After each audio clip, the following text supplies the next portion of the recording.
Pomaže Bog, braće i sestre, i dobrodošli u jednom novom YouTube videu.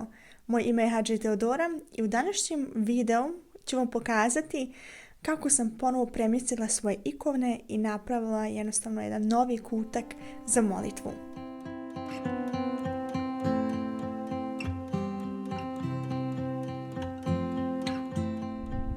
Već nekoliko puta sam vam pokazala kako sam namještala ikone i kakve se varijante sam već isprobala vezano kako postaviti ikone, imati razne regale itd. itd. A razlog zašto sam se odlučila da ponovo promijenim sve je bio taj. Ja sam imala nekoliko velikih regala i vitrina i tu sam unutra stavljala svoje ikone. I nekako sam osjećala da to izgleda kao u nekom muzeju. Nekako mi je to svi bilo, zatvoreno. I smatram da ikone trebaju da vise po zidovima, one koje mogu da stoje na zidovima. I da mi je lakše tako da i uzem jednu ikonu sa zida, da stavim, na primjer kada je praznik tog sveca, tog i tog praznika uopšteno. I da jednostavno, mi tako bude i lakše da se molim i tako dalje. Naravno želim da još i ovog puta spomenem da ove ikone koje ću vam sad pokazati i uopšteno taj broj ikona koje ja imam, da to nije svakodnevno. Ja to znam. Znam da sam jedan od tih rijetkih izuzetaka koji imaju toliko puno ikona. Sva ta ikona ima svoju priču kako je došla kod mene i uopšte neću i ne želim da s ovim videom se pravim važna. Ja imam puno ikona, ja sam sad dostigla to i to, ja sam sad važana i šta ja znam, to što je toliko puno ikona, toliko puno svetih mira i svetih ulja. To uopšte na kraju krajeva nije bitno koliko mi šta imamo. Bitno da se iskreno molimo, da iskreno i zablagodarimo Bogu na svemu i ponovit ću 1000 puta, kao i uvijek. Meni je ovaj mali kućni ikonostas, te molitveni kutak mnogo bitan, jer ponavljam, nemam ovdje mogućnost da idem u pravoslavnu crkvu jer ne postoji. Tako da mi je ovo jednostavno za mene jedina mogućnost kako se osjećati jednostavno u nekoj crkvi i da imam kako to je teško objasniti kada nemaš crkva, želiš i strepiš da je imaš, ali eto tako je kako je. Krenula sam s time da ispraznim cijeli regal kao i svoju vitrinu i da sve postavim na svoj kauč, na svoju kuhinju, na sto, svugdje gdje je bilo mjesta. Zamolila sam sestru da mi montira regal za knjige. Regale su namještene i sad je vrijeme da složimo knjige. Već sam izabrala nekoliko knjiga koje želim da jednostavno ovdje sortiram. Vidjet ćemo šta od toga može da stane i kako ću jednostavno da riješim taj problem. Jer imam mnogo knjiga, a samo ove 2 kao male police. Mislila sam da je malo veće, ali nema veze. Stavit ćemo ono što može da stane. I da, za ostatak moram nešto drugo da zamislim sebi. Već ćemo. Ali za sad, radimo sad ovo ovdje. Ja imam kolekciju akatisti sa žitjama za cijelu godinu, podijeljen po mjesecima. To jest imam ovdje knjigu Mart i tako svaki mjesec i to ću prvo sad da stavim na ovu policu.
stoji ovo iza mene. I tu ću stavim neke stvari. I da, nastavljamo dalje.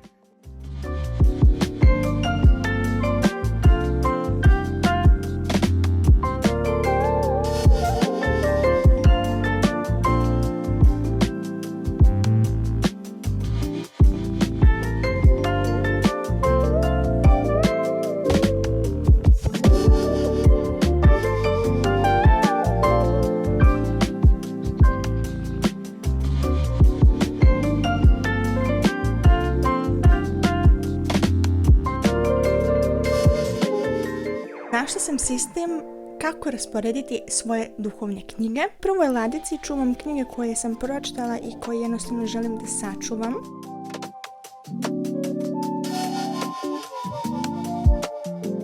Ovdje ispod, kad gledamo dalje, se nalaze knjige koje još nisam pročitala i to je zaista dosta.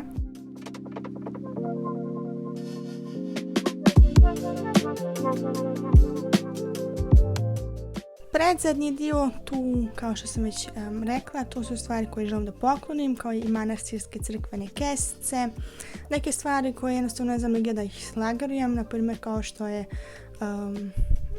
nešto za Božić i tako to.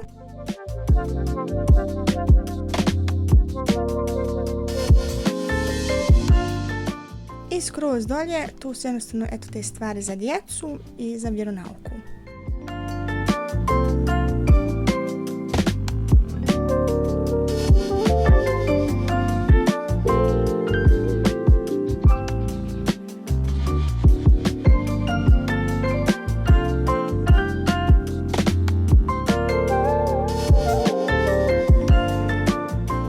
Konačno se polako završava ta moja promjena svog molitvenog kutka, kućnog ikonostasa, kako vi to god nazvali.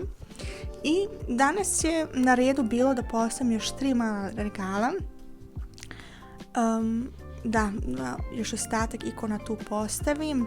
Trebam još da nabavim 2 rama. I ja mislim da bi onda zaista mogli da kažemo da sam gotova i da vam konačno pokažem cijeli rezultate. Da, ništa, imamo još malo da radim. Ovo mi sam malo prije govorila, ova 3 mala kao regala smo postavili. Uglavnom, ovaj mali štender sa malim ikonicama, ne znam da li ću tu ostaviti ili ću neđe drugo da stavim, vidjet ćemo. I ništa, ajmo sada još da postavimo još ostatak ikona i onog što treba jednostavno tu da stoji.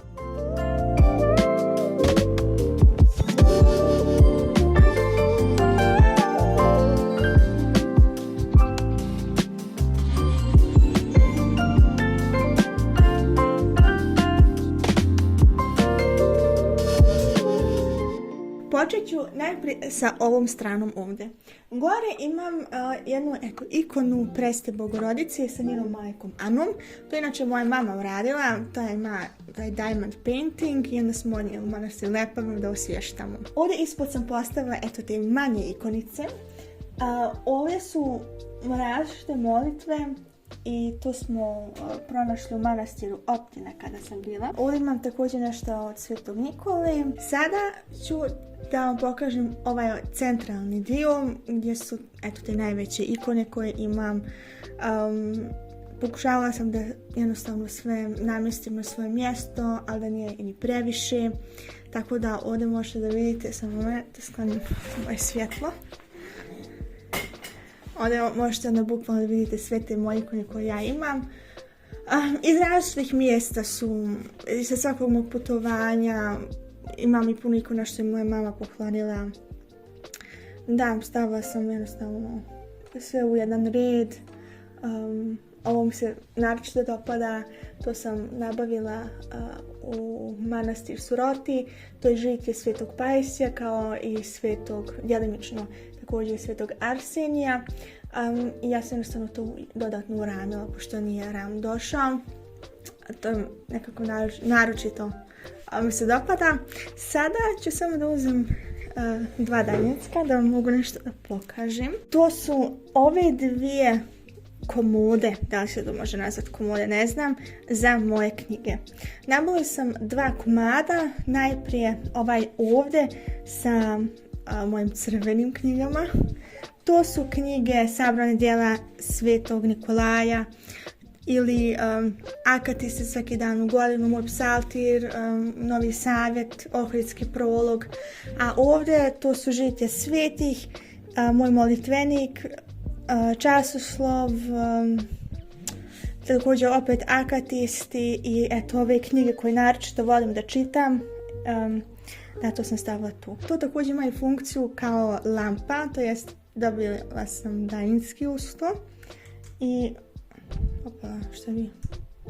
Gdje mogu jednostavno da uključim lampu i da čak i da namjestim da li da svijetli. Eto, u ovoj varijanti, u malo nežnoj varijanti, da li je svijetlo, nije svijetlo. Ovdje imam sve sveskice malene vezano za svaku crkvu, manastir, eto, koju sam posjetila i gdje se mogu da se kupi. Tu ovdje skupljam i kada nešto tražim za vide, uvijek tu mogu da pronađem jednostavno određenu crkvu, manastir, sve informacije. Dolje, ovdje mi se nalaze kao šišarke, to mama donijela iz manastir Suroti. Ovdje imam šematizam eparhije Bihačko-Petrovačke, a dolje to je zakon o pravilu cara Stefana Dušana. Kad idemo s drugu stranu, ovo je kao neki dekor. To ćemo sad da sklonimo malo sa strane. I ovdje imam jednu crkvicu, manastir Krupa na Vrbasu, kao i zakon o pravilo Svetog Save. Nešto što po mom mišljenju treba zaista svaki hrišćanin da ima kod kuće. To je sad za ovu stranu. Onda ovu komodu već znate duže vrijeme, uvijek se vidi sve u mojim videima i dosta puta sam pokazala. Počet ću od ozgo. Gore imam svoje veliko sveto pismo, kao i svoj lančić, on je iz Jerusalima. Ovo je bosiljak iz Rumunije, to smo tamo kupili. Pored imam jednu čašicu, ona je iz Rige, dobila sam za poklon, da tu je to, malo prljava, tu sipam svete vode. Ovdje imam kesu za smeće, tu uvijek stavljam u manastir, tu su jednostavno od tamjana otpad. Moji kalendari, jednostavno svaku godinu sam skupljala. Ovdje još malo još svetog ulja, mira, fitilji, opet fitilji, tamjani, briketi. A ovdje imam jedno malo stojeće kandilo, kadionca, da očistim. Mali svijeće, ovdje malo veći. Ovdje imam zvono za molitvu. Ovo sam kupila u Rumuniji, to sam napokon pronašla, sortirano u svoj tamjan. S drugu stranu imam maramu, eto da uvijek mogu da uzmem, opet briketi i pečete kada pečem hljeb i tako to. I ovdje su osušene nafore. Sada ovdje imam razne sitne stvari. Ne sad idem u detalje, vidite i sami. Dolje imam jastučiće, jednu kapu koju se može staviti eto, kada se moli. Ovdje pored sam onda sortirala sa svoje sveta ulja, sveta mira i takve neke sitne stvari. Dolje imam sve za svetu vodu i još neke malene ikonice. Ovo je inače marketa manastir Gomiljonica. Ovdje dolje, sad ispod knjiga Žitje za svetih, ovdje imam marketu Saborni hram Banja Luka. A ovo sam kupila u manastiru Svetog Erazma Ohridskog u Ohridu. I ovdje imam isto velike knjige. Najprije dolje Sveta zemlja, onda Svetinje Braničevske. I još ove dvije knjige, to tu čuvam. Što se tiče sad ovog dijela ovdje, ovo je više na zdravlje. Ovo je više dekorativno, da imam osušeno cvijeće. Ovdje držim svoje svijeće gdje mogu na redovno da upalim jednu kad mi zatreba. Ovaj mali stočić je pravio moj deda, kao i ovo ovdje. I to je upravo ono što sam govorila, na primjer sada, zamislite sad se praznije ova svetiteljka i ja jednostavno tu stavim ikonu i ona tu bude cijeli dan u toku praznika i onda drugi dan je vratim nazad gdje je bila. Uvijek da stavim također i kandilo po potrebi. Dalje idemo sa ovom malom, kako se to kaže, sa ovim, ne znam ime. Tu uglavnom čuvam razne ikonice, čak i ne mogu ni da otvorim ladicu. Uglavnom u jednom dijelu da, malene ikonice što trebam da uramim, ikonice gdje neko mogu nešto da poklonim, a i dolje isto ikonice malo veće koje bi trebalo da uramim. A ovdje pored tu čuvam stočiće od mog dede, on je to napravio i po potrebi onda ih koristim ako trebam stočići. To je za sad ovaj dio. To je za sad ovaj glavni dio gdje se ja molim, ali to nije se. Pazi da ne bi pala, vrati se vamo. Imam ovdje ovako dva mala regala. Gore držim jednu ikonu Presvete Bogorodice, marketu crkve Manastir Medna i Manastir Moštanca, a ovo je od moje bake, to je njen bosiljak i njen priglavšić i eto to kod mene stoji. Ovdje ispod također imamo još razne ikonice, marketa Manastira Vlaherna na Krfu i ovdje stoji jednostavno miro koje svakodnevno koristim i sveto ulje koje svakodnevno koristim. A ovaj krst njega sam kupila ove godine i to u Srpskoj pravoslavnoj crkvi u Koprivnici. Uradila sam sebi ovaj strašni sud. Njega sam kupila u manastiru Suroti kada sam bila i tek sam ga juče mogla uramiti jer nisam da sam pronašla i fin ram koji se i meni dopada. Pored, sad iznad mog kauča se nalazi Hagia Sofia u formi kako je ona bila prije, to jest kao pravoslavna crkva i to sam kupila u manastiru Suroti i juče kupila taj ram koji paše uz to. Ovdje imam veliku ikonu Presvete Bogorodice, nju sam kupila u manastiru Krupa na Vrbasu i ispod je ova mala ikona. Sa strane evo imate mogućnost kako iskoristiti male plastificirane ikonice, skupite ih, kupite otprilike ovakav ram i uramite ih u jednom. To je jedna mogućnost kako da iskoristite malene ikonice. Gore se nalazi ikona Svetog Odezara. Se nalazi ikona Svetog Vasilija Ostroškog, njega smo tamo kupili, kao još jedna manja ikona. Ova svijeća za mene bila interesantna, nju sam kupila u manastiru, ne padam na pamet, ali je interesantna, kao i ovdje marketa manastira Rimska Ravanca. Sad gore još da ja držim ili možeš, se nalaze isto dvije ikone, kao i marketa manastira Rakovac i ovo je manastira Tamna. I skroz gore to imaju isto dvije ikone, da. I ovaj mali sepetić, to je inače od moje bake. Sad sa strane imam ovu malu regalčić, može se nazvati, nego sam kupila isto u Action. Tu se nalazi i mali ikonice, uglavnom ima marketu manastir Manasija, kao i manastir Džvari, to je u Gruziji. Ovdje pored se nalazi ikona Tajna večera, to je iz Jerusalima, kao i ovaj mali regalčić sa psaltirom molitvenikom i marketa manastir Kaona. Gore isto neki dekor i dvije ikonice. I sad glavno što imam na ovoj strani, to su ove dvije vitrine koje sam kupila iz tog razloga da bi tu mogla staviti manje ikonice.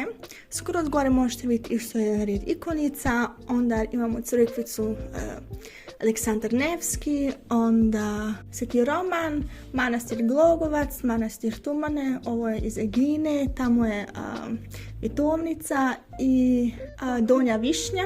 Da, a ovo je mala kopija ikone Presvete Bogorodice koja se nalazi na Tinosu. Kao što vidite ovdje ima još dosta mjesta da se stavi manje ikonice, a sad sa ovu stranu sam postavila tu gore isto ikonice male i tamo također.